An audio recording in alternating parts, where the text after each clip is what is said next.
سلامونه سپینتړایم او د لندن په لویدیز کې البته په شمال لویدیز کې یو دلته داسې وسیمه ده چې افغانان یهودان رومانیایان بېلابېل خلک اوسېږي انګریزان طبعا ځکه دي چې د انګریزانو وطن دی او دا پلازمینه لندن دی دلته داسې چې یو چا سره غږېږم چې په خپل افغان دی او شاوخوا 40 رستورانونه لري خو دا دی نن یو بل رستوران هم پرانستی دی صدیق یکرنګ چې د دولت ځای دی په خپل د سمنګانو خو اوس په لندن کې مسافر دی خو وطن ته ځي او راځي او په وطن هم خیال ساتي یکرنګ صاحب ستړی مشي او دا راته ووایه چې دومره رستورانونه چې لرئ دا بل هم د څه دپاره خلاص کړه تنای صاحب ډېره مننه تشکر د راتګ نه دی تشکر د پوښتنې نه دی د شاس حلال فود لکه څنګه چې نوم نه معلوم ده که په ویب سایټ کې سرچ کړئ د دې اصلا هیډ افیس چې ده په نیویارک کې ده موږ د شاس حلال فود فرانچایزي لرو او دې کې موږ سره ډېر افغانان ډېر نور مسلمانان د هندوستان د پاکستان او مختلف افغانان موږ سره سهامداره دي دا ټول مربوط د زمونږ نه کې یعنې ټول سهامداره دي چې موږ سره شیر بزنس کوي او واقعا مزهداره ډوډۍ ده تازه ډوډۍ ده صحي ډوډۍ ده د 2019 نه چې موږ دا کار شروع کړی ده یو 2 کال یو نیم کال موږ د کرونا شرایطو لږ وځنډولو خو تر اوسه پورې خدای فضل ده چې موږ نه یو نفر هم شکایت نه دی کړی چې ستا ډوډۍ ما ګېډه به درکړله یا ما د شکر دپاره یا ما د کلسترول دپاره یې لږ ضرر ورسوه چون صحي ډوډۍ ده تازه ده او دا مرینیټ ټول شیان ډېر ښه په طریقه سره کېږي په لحاظه تقاضا زیاته ده څومره چې تقاضا زیاته کېږي سړی باید عرضه وکړي تا وویلې چې اصلا مقر یې په نیویارک کې دی هغه هم ستاسو دی که د بل چا دی نه هغه د مشرقي صاحب د کورنۍ نه ده د شاه حلال فود ګروپ اصلا د نیویارک نه ده بیا موږ د انګلند مربوطه فرانچایزي ته نیولې ده چې موږ خپل هیډ افیس جوړ کړی ده موږ هم لکه ویر هاوس جوړ کړی ده او دا نوم یې ولې شاه دی تا وویل چې په نیویارک کې دی اصلا مقر یې بلې هو شاه ولې دا انتخاب حاجي ابراهیم مشرقي چې دا چې مشر د باس هغه پلار د دې شاز د په اصطلاح باندې هغه د شاز حلال نوم خوښ شوی و او دا یې پکې ګودا واقعا نوم دلچسپه ده دلپذیره ده که نه او ستاسو دغه 40 شاوخوا رستورانونه یوازې په لندن کې دي که بهر هم شته موږ یو څه باندې وتلي لکه لوټن ته او اکسبریج ته نور شاوخوا ټول په لندن سنټرال ایست لندن ویست لندن سنټرال لندن نارت لندن دې ځایو کې دي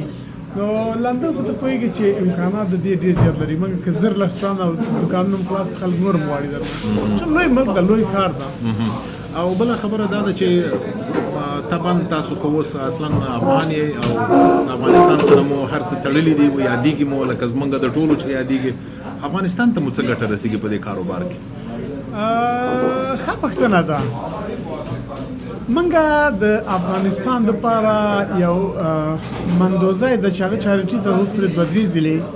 ویل د دې شیخ ښه نه دي خو بیا تا اوس پوښتنه وکړله ووایو هغه چارټي چې موږ کوم شیان ورکړي دي چې تقسیم کړي دي او ویډیوګانې رالېږلي دي واقعا ډېر صادقانه وله او رښتیا خبره زه خپله مین په دې یم چې تعلیم و تربیه زه کوشش کوم چې زیات په افغانستان کې په دغه بخشونو کې کومک وکوم او په آینده کې دا برنامې لرو چې موږ وکولی شو دغه لوی سمندر کې او څاڅکی واوسېږو چې هغه خلک موږ راتلونکی نسل هغه اصلحه باندې چې راتلونکی د ټولنې ده هغه باندې راسته کړو زه کوشش کوم چې خلکو ته د کار امکانات برابر کړم که د 10 نفر لپاره هم کار امکانات برابرومه زرهاوو افغانان بیرون ته دي پلکاو افغانان بیرون ته دي هغوی کولی شي پلکاو افغانان په افغانستان کې جي کړي ولې نه او دلته چې زه ګورم ستاسو کارکوونکي هم اکثر افغانان دي یعنې ستاسو په دغه ټولو رستورانو کې افغانان په کار بوخت دي که نه په مجموع کې موږ ټول مسلمانان کار کوي موږ سره افغانان زیات دي فیصدي شپېتونه به زیات افغانان دي زیاتره نور کشمیران دي د هندوستان مسلمانان دي یو 3-4 نفر هم د ایران مسلمانان دي چې ډېر پابنده دي کار ته او ډېر با ډسپلینه کار کوي ولې نه او ډوډۍ چې ورکوئ مثلا څو رقمه ډوډۍ ده چې تاسو په مینیو کې لرئ په اصطلاح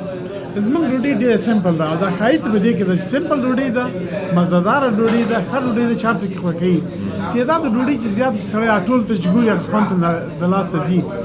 چې سمپل ډوډۍ د خلک خوښوي مګر مثلا دغه وریجې چې رایس دي دا ډېره ښه مزهداره ډوډۍ ده که افغاني سټایل یو شی ما چې ولید معمولا په لندن کې خو خلک وریجې ورکوي خو ستاسو په خوراک کې چې ما وکتلې وریجې د افغانستان وریجې دي او د پلاو چې پخوي قابلي پخوي نه دغه وریجې ورګډوي دا هم یو زما دپاره یو نوی شی و چې تاسو افغاني وریجې پکې ګډوئ. ګورم دغه سټایل ده که نه چې وریجې چکن ساسونه او سلاتونه دا شیان چې ورسره ګډوي یو بیل خوند ورکوي. یا واقعا یو څوک چې بیخي موړ موسیږي یو پرشان دوه پرشانه خوري ته باور کوي چې دا ځینې سومالیان څومره ډنګر سړي دي راځي دوه پرشانه باندې مړېږي نه. ډوډۍ ډېره کافي ده یو نفر دپاره بیخي کافي ده خو هغوی ډېر خوراک یې مزهدار او ډوډۍ هم ستاسو ټول شیان حلال دي طبعا هر څه چې پکې دي. یو شی چې ښه والی ده زمونږ سپلایران ټول 100% حلال دي چې نړیواله لایسنس لري. HMC په نام باندې چې پوهېږي چې حلال میټ سنټر ده هغه زمونږ سپلایران دي په UK کې نامي کمپنۍ ده او موږ هم چې مرینیټ کوو زمونږ کارګران ټول افغانان دي. کمپنۍ هماغه ویر هاوس کې چې جوړیږي هغه ټول مسؤلین دغه بخش مسلمانان دي او کار کوي ټول په مانځو په اوداسي د دې پر ډوډۍ مزهدار ده. یو شی بل چې سړی ته پوښتنه پیدا کېږي چې ولې تاسو همدغه یو کاروبار کوئ. اوس افغانان چې ګوري اکثره یا پیزې پخوي یا همدغه چکن شاپونه دي په اصطلاح د چرګانو غوښې خرڅوي او تاسو هم په همدې برخه کې ولې همدغه یو کاروبار ولې نور کاروبارونه نه کوي افغانان؟ نه زه فکر کوم په دې اړه کې تاسو پلټونه باید وکوي. افغانان ماشاءالله ډېر کارونو ته لاس اچولی ده ډېر وړوکي لوی بزنسونو ته لاس اچولی ده په بخش د موبایل کې په بخش د وچې میوې کې په بخش د وریژ ډالونو کې په بخش د میوې کې سړی چې ګوري افغانان ماشاءالله په هر ځای کې یا مارکیټونه چې دي سوپر مارکیټونو کې دوی کارونه لري کاروبار لري. خو موږ دا انتخاب کړو چې خپله کله نیویارک ته لاړم د زوی سره مې قایجان سره ما چې دا ډوډۍ وخوړله حاجي ابراهیم سره ډېر خوند یې راکړ او دا دې خیر اوس ما سره راغی 3 ځلې باوجود ډېر مصروف هم و 3 ځلې ما سره راغی لندن ته تر څو موږ دا کار سنبال کړي. اوس هم دغه انتخاب کړی ده ماشاءالله اوس ډېر نفر موږ سره کار کوي زیات کم یو نیم سره نفر کار تاسو کوي. دومره ډېر ځایونه چې لرئ که نه دومره ډېرې څانګې لرئ د همدې کمپنۍ په اصطلاح د خوراکي موادو یا د چرګانو د وریجې او دا شیان چې خرڅوئ طبعا دا خو ډېر چرګان هم پکار دي دا له کومه درته راځي له کومه یې کوئ؟ بله او دغه سوال ته دغه ډوډۍ دغه غوښې چې موږ ته راځي که لم راځي که چکن راځي چرګان دي که پسونه دي هغه چې موږ ته راځي د HMC کمپنۍ نه راځي. په لندن کې هغه مشهوره د حلال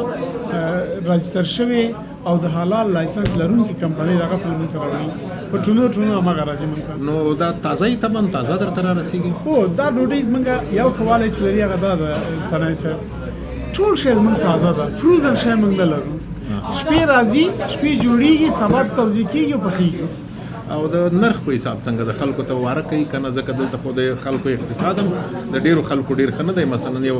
غټ رستوران ته خلک نه ځي غواړي چې دغسې رستوران ته راشي طبعا ډوډۍ به ارزانه ورته پرېوځي. دوه کېږنې دي دلته یو خو دا چې موږ د یوې دقیقې نه کم سرویس کې خلاصېږو چې ډوډۍ ورکوو خلکو ته چې وخت باید ضایع نه شي. دوم دا چې دغه 8 پاونډه چې موږ یو درینک ورسره فري ورکوو دا د خلکو دپاره دومره ارزانه ده او دومره مزهداره ده موږ ته هم ښه ده خلکو دپاره هم ښه ده. یو څوک رستوران ته ځي حد اقل یو عادي ډوډۍ هم چې خوري لکه یو ډونر هم چې خوري 12-13 پاونډه کېږي خو د هغه نه دا ډېر ارزانه او ډېر مزهدار او ډېره ښه ده. او آخري پوښتنه طبعا بیا افغانستان د سړي نه یېرېږي که نه خپل وطن مو دی په دې مو فکر کړی دی که نه چې تاسو په افغانستان کې هم دغسې یو کاروبار شروع کړئ هلته خلکو ته هم دغسې خوراکونه مخکې کوي هم ثواب او هم خرما شي؟ دا لږ زموږ د صلاحیت نه جګه خبر ده نیت لرو خو زمونږ هد افیس چې په نیویارک کې د هغوی دا نظر لري که چیرې وشو مشترکه موږ شاید دې کار ته اقدام وکړو دا ځکه په افغانستان کې به دا ډوډۍ ډېر زیات بازار پیدا ډیره مننه صدیق یکرنګ را سره وو دولتزی او دوی دا د په لندن او تصمیم لکه چې مخکې مو ولیدل تصمیم لري چې د لندن نه اخوا هم دغسې څانګې پرانیزي نو په دې هیله چې افغانان په کاروبارونو کې مخکې شي او افغانستان د نړۍ په سطحه د ټولې نړۍ سره اړیکې پیدا کړي او سرلوړی افغانستان شي. روغ اوسئ.